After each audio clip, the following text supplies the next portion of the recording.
Question ever. పశ్చిమాసియాలో మరోసారి యుద్ధ మేఘాలు దట్టంగా అలుముకున్నాయి. అమెరికా ఇరాన్ పోటాపోటీగా సమర సన్నాహాలు చేసుకుంటున్నాయి. ఇరాన్ పై సైనిక చర్యకు అమెరికా తెగ ఓబలాట పడుతోంది.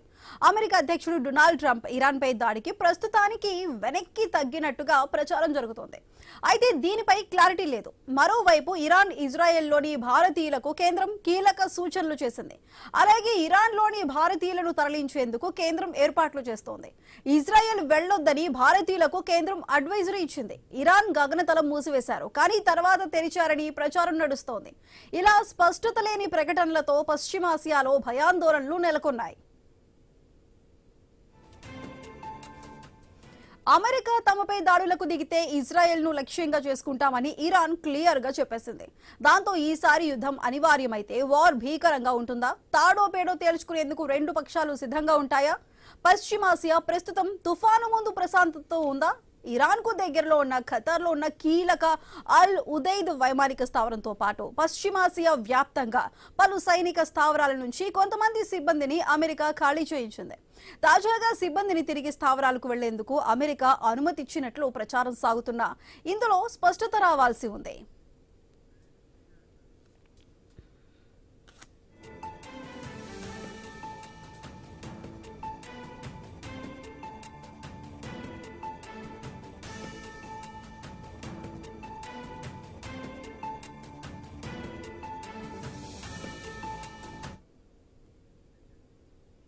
పశ్చిమాసియాలో ఉన్న యుద్ధ వాతావరణానికి సంబంధించి మనతో పాటు మాట్లాడడానికి రాజకీయ విశ్లేషకులు నర్రా విజయ్ గారు అందుబాటులో ఉన్నారు. నమస్కారం విజయ్ గారు. నమస్కారం విజయ్ గారు, ముఖ్యంగా ఇప్పుడు ట్రంప్ ఇరాన్ పై యుద్ధానికి కాస్త వెనక్కి తగ్గారు, వెనక్కి ఒక స్టెప్ బ్యాక్ వేశారు అనే వార్త అయితే వినిపిస్తుంది. దాంట్లో కూడా ఇంకా క్లారిటీ లేదు. మరొక విషయం, అదేవిధంగా ఇరాన్ లో కూడా గగనతలం మూసివేశారు, సో అది మళ్ళీ కూడా తెరుస్తున్నారంటూ కూడా ఇలా మనకి క్లారిటీ లేని చాలా విషయాలు అయితే మనకి ఇరాన్ నుంచి అయితే వినిపిస్తూ ఉన్నాయి. దీనికి సంబంధించి మీరేం చెప్తారండి? ఇరాన్ నుంచి క్లారిటీ లేదు. ప్రపంచంలో కూడా పశ్చిమాసియాకు సంబంధించి ఇదంతా కూడా అమెరికా నుంచి కూడా ఒక సందిగ్ధమైనటువంటి సమయంలో ఉన్నట్టు కనిపిస్తుంది. ప్రపంచం అంటే ప్రపంచ యుద్ధం, మూడవ ప్రపంచ యుద్ధానికి మనం ఒక అడుగు దూరంలో ఉన్నామా, జరుగుతుందా జరగదా ఏంటి అని ఒక సంశయించేటువంటి దశ జరుగుతున్నటువంటి పరిణామంలో ఉన్నాయి. గ్రీన్లాండ్ ఎఫెక్టు, ఇరాన్ ఎఫెక్టు, అదేవిధంగా China, Thailand effect, India, Pakistan, ఈ ఎఫెక్ట్స్ అన్ని ఇటువంటి ఇరాన్ మీద జరిగే దాడి మీద ఆధారపడి ఉంటుంది. ఈ అంశాలన్నీ కూడా మూడవ ప్రపంచ యుద్ధానికి దారి తీస్తాయా అనే క్వశ్చన్ మార్క్ మాత్రం చాలా బలంగా వినిపిస్తున్నటువంటిది. ప్రధానంగా ఇప్పుడు ఇరాన్లో జరుగుతున్నటువంటి అంతర్యుద్ధం, దాదాపుగా ఇది అంతర్యుద్ధం. అక్కడ 1979 తర్వాత వచ్చినటువంటి రెవల్యూషనరీ తోటి మత ప్రాతిపదికగా పరిపాలన సాగుతున్నటువంటి అంశం. పేరుకు అంతకుముందు రాచరికం ఉన్నప్పుడు రాచరికంలోనే ఒక డెమోక్రటిక్ వాతావరణం ఉన్నటువంటి పరిస్థితి ఉండే. ఆ తర్వాత పూర్తిగా మతరాజ్యం ఏర్పడిన తర్వాత మతం పేరుతో జరుగుతున్నటువంటి పరిపాలన ఉన్నది. అక్కడ ప్రజలు దాదాపుగా ఇప్పుడు ఏంటంటే ఇరాన్లో మొన్న ఇజ్రాయెల్ దాడి చేసిన తర్వాత జరుగుతున్నట్టు అణు తయారీ కేంద్రం మీద దాడి చేసి అప్పుడు అమెరికా కూడా దాడి చేసినటువంటి సందర్భంలో అణు పరీక్షలు చేయరాకుండా అయిపోయింది. ఈలోపు దాదాపు ఇరాన్లో ఏంటంటే 4-5 సంవత్సరాల నుంచి విపరీతమైనటువంటి వర్షాలు పడక విపరీతమైనటువంటి కరువుతో అల్లాడుతున్నది. అక్కడ వాటర్ కూడా అక్కడ పెట్రోలు, గ్యాస్ ఇవి దొరుకుతాయి, కానీ వాటర్ బ్లాక్లో కొనుక్కొని తాగేటువంటి సిచ్యువేషన్, ఒక తిరుగుబాటు. ఈ నేపథ్యంలో ద్రవ్యోల్బణం పెరిగిపోయింది. మొత్తం వాళ్ళ ఉన్నటువంటి ఇరాన్కి సంబంధించినటువంటి విలువ ఉన్నటువంటి కరెన్సీ విలువ అంతా పడిపోయింది. $1 దాదాపు ఒక 1.5 మిలియన్, $1 ఇస్తే 1.5 మిలియన్ కరెన్సీ వాళ్ళ రూపంలో ఇరాన్ కరెన్సీ ఇస్తున్నటువంటి సిచ్యువేషను ఏర్పడి ప్రజల్లో తిరుగుబాటు వచ్చేసింది. ప్రజలు నిరసన, వాళ్ళు పెట్టినటువంటి వివిధ రకాల మహిళలపై పెట్టిన కండిషన్స్ కావచ్చు, ఇతర రకాల కండిషన్స్ కావచ్చు, ఇరాన్లో అంతర్యుద్ధం, తిరుగుబాటు వచ్చినటువంటి ప్రజాస్వామిక హక్కుల కోసం కొట్లాడుతున్నటువంటి పరిణామం కనిపిస్తున్నది. ఈ నేపథ్యంలో అమెరికా జోక్యం చేసుకుంది. వాస్తవానికి ఇది ఒక దేశం అయినప్పటికీ అమెరికా నిరంతరం హెచ్చరిస్తూ వస్తుంది. అక్కడ ఆందోళన చేస్తున్నటువంటి వ్యక్తులు కావచ్చు, అక్కడ ఆందోళన ఉన్నటువంటి విజయ్ గారు, మళ్ళీ మీ దగ్గరికి వస్తానండి. సో ఇప్పుడు మనతో పాటు మాట్లాడడానికి సీనియర్ రాజకీయ విశ్లేషకులు మరియు అదేవిధంగా ఆర్థికవేత్త ప్రొఫెసర్ డాక్టర్ జీవీఆర్ శాస్త్రి గారు అందుబాటులో ఉన్నారు. శాస్త్రి గారు నమస్కారం అండి. నమస్తే అమ్మా. శాస్త్రి గారు, ఇప్పుడు మనకి చెబుతున్న మాట ప్రకారం ఒక పక్కన అమెరికా ఇరాన్ కూడా రెండు పోటాపోటీగా సమరానికి సిద్ధమయ్యాయి. ఇప్పుడు వస్తున్న టాక్ ఏంటంటే అమెరికా కాస్త వెనకడుగు వేసింది అనే మాట అయితే వినిపిస్తుంది. దీనికి సంబంధించి నిజంగానే అమెరికా వెనకడుగు వేసే అవకాశం ఉంటుందా ఇరాన్ మీద నుంచి? అంటే అమెరికా వెనకడుగు వేస్తుందంటే డెఫినెట్ గా ఇరాన్ అమెరికా మీద అటాక్ చేస్తే ఇరాన్ మిడిల్ ఈస్ట్ లో ఉన్న అమెరికన్ ఎయిర్ బేసెస్ మీద అటాక్ చేస్తుంది. అమెరికన్ బేసెస్ ఎక్కడైతే మిడిల్ ఈస్ట్ కంట్రీస్ ఉన్నాయో ఆ కంట్రీస్ అన్ని రివర్స్ అయిపోతాయి. రివర్స్ అయిపోతే వాళ్ళ మెయిన్ ఆబ్జెక్టివ్ ఆయిల్ మీద కంట్రోల్ తీసుకొచ్చి డాలర్ ని సస్టైన్ చేయాలని వాళ్ళ ఆబ్జెక్టివ్ డిఫీట్ అయిపోతుంది. అందుచేత వాళ్ళు ఎట్టి పరిస్థితి నాకున్న ఇది బట్టి వాళ్ళు డిఫరెంట్ గా డీప్ స్టేట్ వాళ్ళు అటాక్ చేయరు కూడా. ఎందుకంటే ఇరాన్ మీద అటాక్ చేయడం అనేది ఇది ఆత్మహత్య సదృశ్యం. ఒకవేళ అది ఇరాన్ మీద అటాక్ చేస్తే వాళ్ళకి తెలిసి పర్యావసనం ఏంటంటే వెంటనే అమెరికన్ బేసెస్ అన్నిటి మీద అటాక్ అయిపోతుంది. అమెరికన్ బేసెస్ మీద అటాక్ అయితే వాళ్ళు ఈ మిడిల్ ఈస్ట్ కంట్రీస్ రివర్స్ అయిపోతాయి. మా బేసెస్ మా కంట్రీలో అటాక్ అయింది మీరే, అది ప్లస్ ముస్లిం నేషన్. సో అవన్నీ ఏకమైతే కనుక ఆయిల్ మళ్ళీ వాళ్ళు ఏదైతే వాళ్ళు ఇచ్చేద్దాం అనుకున్నారో దానికి వ్యతిరేకం అయిపోతారు. సో పక్కన నాటో దళాలతో పెట్టుకుని ఓ పక్కన మిడిల్ ఈస్ట్ మొత్తం అందరితో పెట్టుకుని ఇజ్రాయెల్ ని అటాకింగ్ చేసేసినట్టు అయిపోతుంది. సో ఈ రకంగా చూసుకున్నా కూడా వాళ్ళు చేస్తారని నేను అనుకోవట్లేదు. కానీ ఇరాన్ మాత్రం నాకు అనుమానం ఏంటంటే ఇరాన్ డెఫినెట్ గా రిటాలియేట్ చేస్తుందనే అనుకుంటున్నాను. ఎందుకంటే వాళ్ళకి జరిగిన ఈ మొత్తం వ్యవహారాన్ని చూసి ఇరాన్ అటాక్ చేయడానికి చాలా చాలా ఛాన్సెస్ ఉన్నాయి. ఓకే విజయ్ గారు, ఇప్పుడు మీరు చెప్పినట్టు ఇరాన్లో ఉన్న అంతర్గత సిచ్యువేషన్ అయితే చాలా ఘోరంగా కనిపిస్తుంది. సుస్థిరత అయితే మారిపోయింది. సో దానికి సంబంధించి డీటెయిల్స్ మళ్ళీ మీ దగ్గరకు వస్తాను. దానికి ముందు షార్ట్ బ్రేక్ తీసుకుందాం. Okay, welcome back.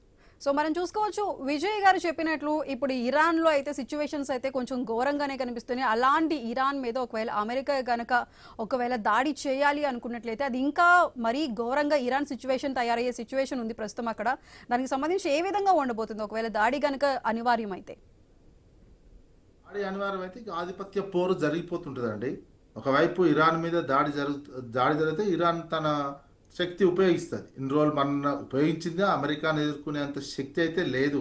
కాకపోతే వీళ్ళు మిగతా చోట్ల ఉన్నటువంటి బేస్ల మీద దాడి చేస్తామని చెప్తున్నటువంటి సిచ్యువేషన్లో ఉన్నది. ఆ లోపు ఏమైనా జరగవచ్చు. ఎందుకంటే ప్రజలు ముఖ్యంగా వాళ్ళ ప్రజల్ని కాపాడుకోవాల్సినటువంటి అవసరం ఉంది. ప్రజలే తిరుగుబాటు చేస్తున్నటువంటి సమయంలో బయట నుంచి దాడి చేస్తున్నటువంటి వాళ్ళకు, బయట నుంచి దాడి చేసే వాళ్ళకు సపోర్ట్ వస్తుంది. ఆ లోపు అక్కడున్న కమైని పారిపోవచ్చు, లేదా అతన్ని హతమార్చే అవకాశం కూడా ఉంటుంది. అంత ఇరాన్ అమెరికాను ఎదుర్కోవడం కూడా అంత ఈజీ కాదు. ఎందుకంటే ఈ సమయంలో ఇరాన్ ప్రజలు అక్కడ ఉన్న ప్రభుత్వానికి సపోర్ట్ రావట్లేదు. అదేవిధంగా అమెరికాలో ఉన్న 1970లో పరిపాలించినటువంటి రాజు వారసుడు పిలుపునిస్తున్నాడు. ఇప్పుడు అక్కడ ఉన్నటువంటి ప్రభుత్వ కార్యాలయాలని టేక్ ఓవర్ చేసుకోండి, ప్రభుత్వాన్ని కూల్చండి, ప్రభుత్వాన్ని ఎదిరించండి, మేము అది నెక్స్ట్ ఒక ప్రజాస్వామ్య హక్కుల కోసం ఆయన రూల్ చేసే విధంగా అమెరికా సపోర్ట్ చేస్తుంది. ఇండైరెక్ట్ ఆయన సపోర్ట్ చేస్తుంది, డైరెక్ట్ దేశం కూడా సపోర్ట్ చేస్తున్నటువంటి ఆ రాజుకే సపోర్ట్ చేస్తున్నటువంటి సిచ్యువేషన్ ఉంది. అతన్ని తీసుకొచ్చి పరిపాలన చేయించే అవకాశం కూడా ఉంటుంది. ఎందుకంటే దాదాపు అధికారిక లెక్కల ప్రకారమే ఇరాను 2500 మంది చనిపోయారు అంటారు. కానీ దాదాపు 15,000 మంది 12 నుంచి 15,000 మంది పౌరులు చనిపోయారు. అది ఇంకా పెరుగుతుందే తప్ప తిరుగుబాటు పెరుగుతుంది. కరెంటు లేదు, అక్కడ ఛార్జింగ్స్ లేవు, నీకు ఇంటర్నెట్ మొత్తం నిలిపేసిర్రు. ఇంటర్నెట్ నిలిపేసినటువంటి సందర్భంలో ఏ సేవలు నడవట్లేవు. మొత్తం విమానాలను రద్దు చేయడం జరిగింది. ఎయిర్ బేస్ మొత్తము అన్ని ఎయిర్ బేస్లో ఇతర దేశాలకు సంబంధించిన ఏవి కూడా విమానాలు రాకుండా ఉన్నాయి. ఒక అల్లకల్లోలమైనటువంటి పరిస్థితి ఉన్నది. ఈ అల్లకల్లోలమైనటువంటి పరిస్థితులలో జనాలను, అక్కడున్న ప్రజలు మరింత మంది చావటానికి ఏ దేశంగానే ఆ దేశంలో ఉన్న పరిపాలకులు కూడా ఒప్పుకోరు. చివరికి ఏంటంటే తెగిడ్చడం అన్నట్టు. అక్కడ ఉన్నటువంటి మత పాలకులు ఇరాన్ ఏంటంటే తెగిడ్చడం, మేము చచ్చిపోయినా ఏం లేదు, మేము ఎంతమందినైనా చంపేస్తాము ప్రజల్ని, ఆ దేశ పౌరులనే. దాదాపు అది 3.5 కోట్ల జనాభా ఉన్నటువంటి ఇరాన్ కంట్రీ. మేము చంపేయడానికి, మేము ఆధిపత్యం చెలాయించడానికి సిద్ధమైనట్టుంటే అప్పుడు అమెరికా రాజు కోరొచ్చు, రాజు ఇప్పుడు గతంలో పరిపాలించిన రాజు వారసుడు కావచ్చు, అమెరికానే హెచ్చరిస్తుందంటే అది ఆ రాజుని తీసుకొచ్చి మళ్ళీ కూర్చోబెట్టి ఎలక్షన్ పెడతారా, డెమోక్రటిక్ ప్రాసెస్లో ఉంటాయా, ఓకే. సంస్కరణ తీసుకొస్తారా, ప్లస్ ఈ లోపు ఇరాన్ మీద ఎవరైతే ఇరాన్ తోటి వ్యాపారం చేసేటువంటి వాళ్ళందరి మీద కూడా 25% పెనాల్టీ చేస్తుంది అమెరికా. ఇవన్నీ కూడా ప్రభావం చూపిస్తాయి. ఇవన్నీ నిర్వీర్యం చేసి ద్రవ్యోల్బణం పడిపోయింది. ఆ దేశం ఒక అతలాకుతలమైనటువంటి దశలో ఆ దేశము వేరే దేశం మీద ఎయిర్ బేస్లను దాడి చేయడం కూడా అంత ఈజీ కాదు. వాళ్ళకి సహాయ సహకారాలు ఎవరి నుంచి అందనటువంటి సిచ్యువేషన్ ఉంది ఇరాన్కి. అందుకే అమెరికా దాడి చేస్తే తట్టుకునేటువంటి శక్తి కూడా ఇరాన్ పాలకులకు లేదు. ప్రజలు వేరు, పాలకులు వేరు అయిపోయారు. ఇప్పుడు దాదాపు ఆ దేశంలో ప్రజలు వేరు, పాలకులు వేరు. మిలిటరీని అడ్డు పెట్టుకొని కొంతకాలం కాపాడుతుంది. ఏమాత్రం అమెరికా వచ్చి దాడి చేసినా వీళ్ళు చేతులు ఎత్తేయాల్సిన పరిస్థితి. చివరి వరకు కొట్లాడేమన్నట్టు, ఇక ప్రాణాలు పోయేంత వరకు కొట్లాడేటువంటి పరిస్థితి, ప్రాణాలు చేసుకోవాల్సిందే తప్ప ఇంకో రకమైనటువంటి ఆప్షను ఇరాన్లో ఉన్న ఖమేని పరిపాలిస్తున్నటువంటి ఖమేని మత పెద్దకు లేదు. పారిపోవాలి, లేదా ఆల్రెడీ అంటూనే ఉన్నారు రష్యాకు వారిపోయిండు లేడని కూడా అంటున్నారు. కానీ అది వాస్తవం కాకపోవచ్చు. అది ఏ రకమైనటువంటి అంటే వితిన్ 1-2 డేస్లో ఇది ఏ టర్న్ తీసుకుంటుంది. దీంతోపాటు వెనిజులా ఎఫెక్ట్ ఉంటుంది, ఆ తర్వాత గ్రీన్లాండ్ ఎఫెక్ట్. ఈ రోజే లేటెస్ట్గా ఇంకొక నౌకను కూడా అమెరికా స్వాధీనం చేసుకున్నది. వెనిజులాకు సంబంధించినటువంటి అంశం అనుకో. అది ఇరాన్కు సంబంధించినటువంటి చూసుకున్నట్లయితే ఈ రకమైనటువంటి సంక్షోభం ఎదుర్కొంటుంది. విత్ ఇన్ ద కంట్రీలో ఎదుర్కొంటున్నటువంటి సంక్షోభాన్ని డీల్ చేయలేనటువంటి సిచ్యువేషన్లోకి వెళ్ళిపోతుంది. మళ్ళీ కంటిన్యూ చేద్దామండి. శాస్త్రి గారు, ఇప్పుడు మనం చూసుకుంటున్నట్లయితే ఇరాన్, ఇజ్రాయెల్కి భారతీయులు ఎవరు వెళ్ళొద్దంటూ కూడా కేంద్రం అయితే అడ్వైజరీ ఇచ్చింది. దీనికి సంబంధించి అక్కడ ఇరాన్లో ఉన్న భారతీయుల్ని కూడా వెనక్కి తిరిగి రప్పిస్తున్నారు అనే టాక్ కూడా మనకి వినిపిస్తుంది. అంటే ఇక్కడ ఉన్న దాన్ని బట్టి చూసుకుంటే మనకి అక్కడ ఇరాన్లో సిచ్యువేషన్ కొంచెం నిజంగా యుద్ధ వాతావరణాన్ని తలపిస్తున్నట్లుగానే అనిపిస్తుంది. మరి దీనికి సంబంధించి మీరు ఏం చెప్తారండి?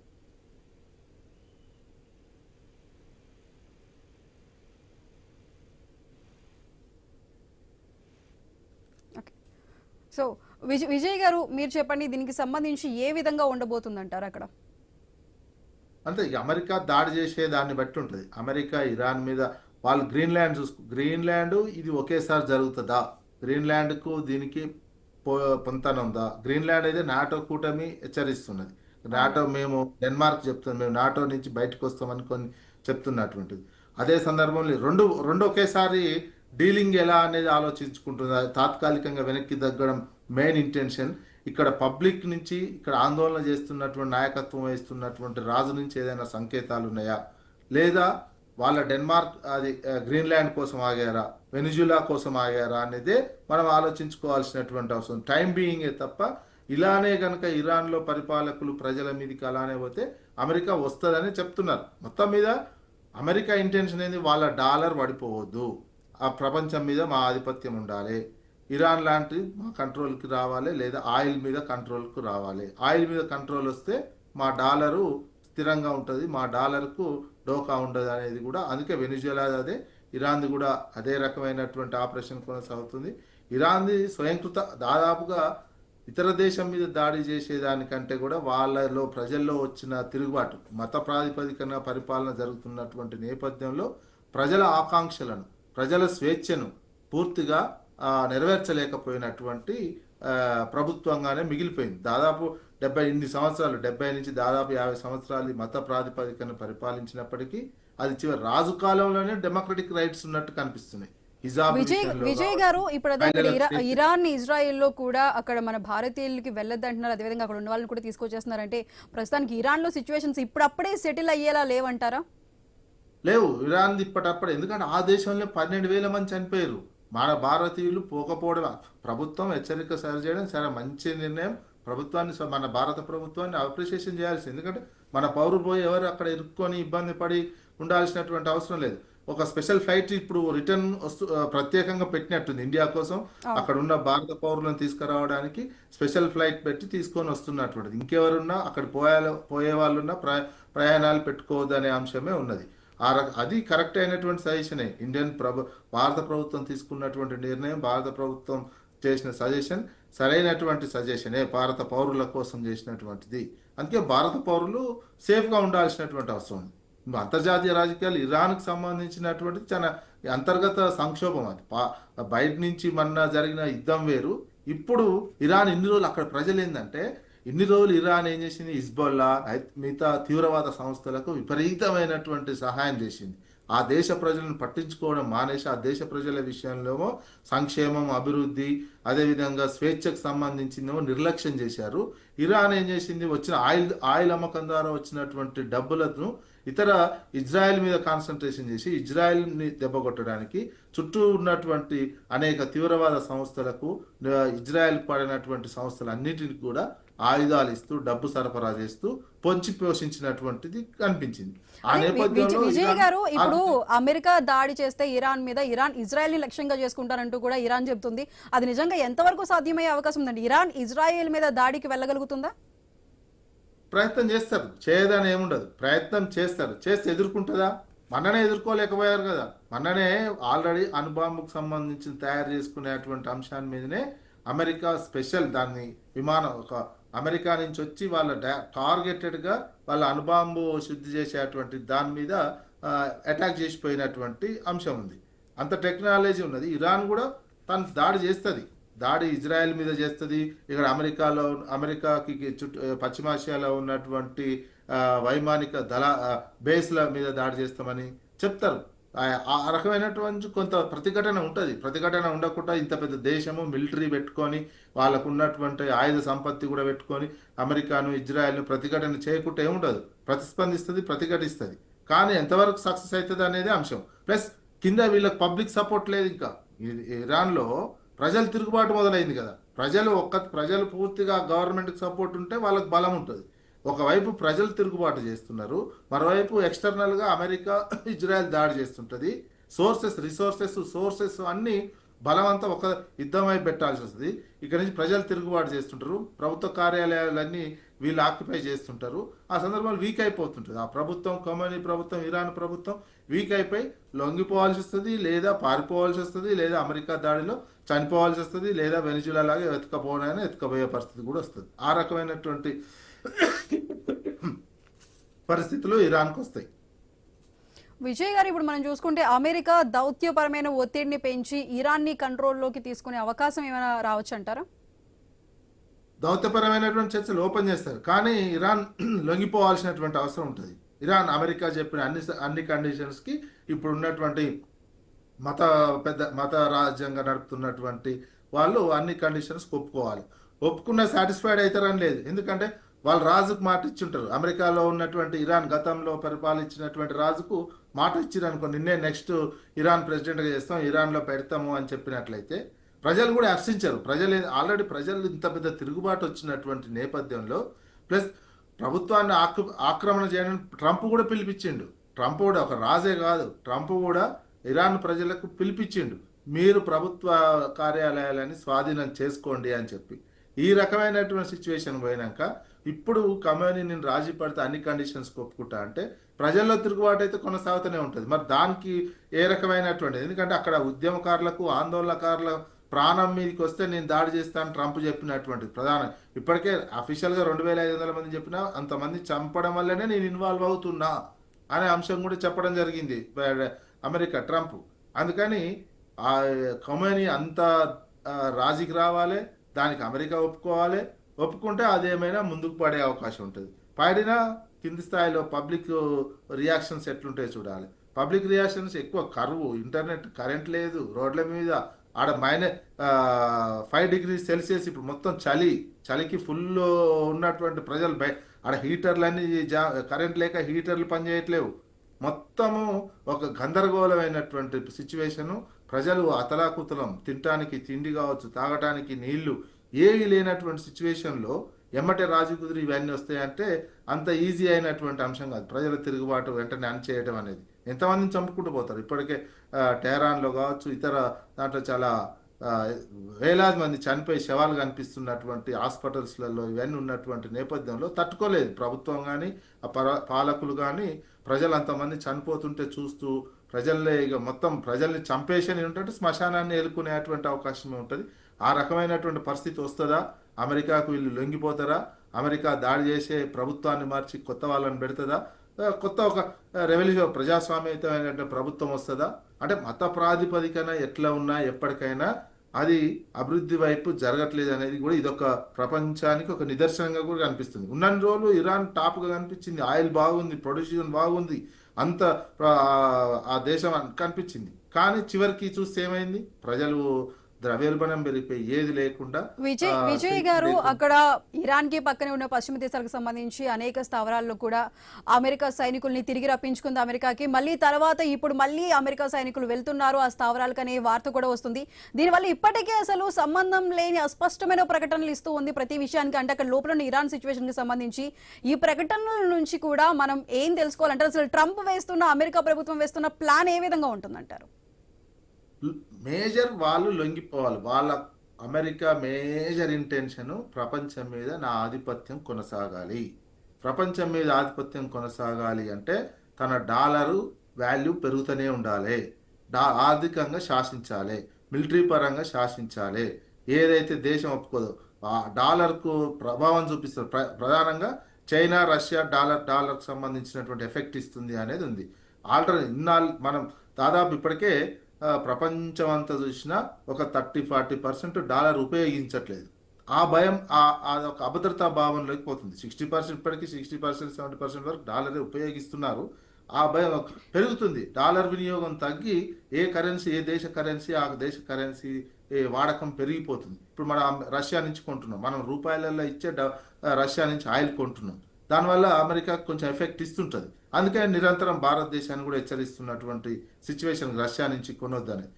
అమెరికా మెయిన్ ఇంటెన్షన్ ప్రపంచం మీద అగ్రరాజ్యంగా ఉన్నటువంటి నా ఆధిపత్యం కొనసాగాలి. అందుకే దానికోసం ఎంతకైనా తెగించడానికి దాదాపు ఈ మధ్య కాలంలో 65 అంతర్జాతీయ సంస్థల నుంచి తొలగింది. ఐక్యరాజ్య సమితి ఒక 40 ఉన్నాయి. స్వతంత్రంగా ఏర్పాటు చేసుకున్నటువంటి సంస్థలు కూడా అనేక అంతర్జాతీయ సంస్థల నుంచి క్రమక్రమంగా అన్ని దూరం అవుతుంది. మీరు నాటో అయినా ఇంకేదైనా మీరు నాటో విచ్ఛిన్నమైనా పర్వాలేదు అనుకుంటారు. చివరికి నా ఆధిపత్యం ఉండాలి, నా డాలర్ కొనసాగాలి, నా డాలర్ ఆధిపత్యం ఉండాలి అనేది మేజర్ ఇంటెన్షన్ అమెరికాకు ఉంటుంది. ఆ నేపథ్యంలోనే ముందు ఆయిల్ రిజర్వ్స్ ని కంట్రోల్ పెట్టుకోవాలి. వెనిజులా కావచ్చు, ఇరాన్ కావచ్చు, ఆయిల్ రిజర్వ్స్ తన కంట్రోల్ ఉంటే డాలర్ కంట్రోల్కి వస్తుంది, నా ఆధిపత్యం ఉంటుంది అనేది ప్రధానమైన ఇంటెన్షన్. ఆ నేపథ్యంలోనే రాజకీయాలు నడుస్తుంటాయి. ఆ నేపథ్యంలోనే ఇరాన్ మీద అటాక్ చేయాలా లేదా అనేది జరుగుతుంటది. అది 2-3 రోజులు తేలుతుంది. Okay, thank you so much Vijay గారు. సో మనం చూసుకోవచ్చు పశ్చిమాసియా వ్యాప్తంగా కూడా యుద్ధ మేఘాలు అయితే కమ్ముకునే సిచ్యువేషన్ ఉంది. కాకపోతే ఇంకా అమెరికా కాస్త వెనక్కి తగ్గుతుంది, స్టెప్ బ్యాక్ తీసుకుంటుందనే వార్త అయితే వినిపిస్తుంది. కానీ ఇప్పటికీ దాంట్లో కూడా ఇంకా క్లారిటీ రాలేదు. అస్పష్టమైన ప్రకటనలతో అయితే ప్రస్తుతానికి పశ్చిమాసియా వ్యాప్తంగా కూడా భయ